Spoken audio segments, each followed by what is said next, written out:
დღეს 20 საათზე საქართველოს პარლამენტის წევრი სოსო ვახტანგაშვილი კვირის რეალობის სტუმარია.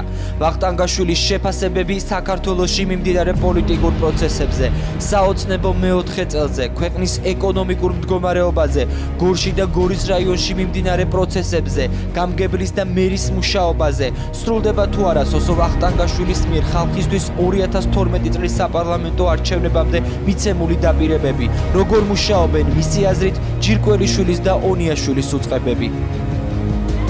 S'il vous plaît, qu'est-ce qui se passe? Hein? რამდენად უსაფრთხოა საქართველოში ცხოვრება პარიზული ტერაქტების შემდეგ, რაც იტყვის პარლამენტის წევრი ეგრეთ წოდებული ისლამური სახელმწიფოს მიერ დატრიალებულ ტრაგედიაზე, რომელმაც მსოფლიო შეძრა. პირდაპირ ეთერში ვართ საღამოს 8-ზე.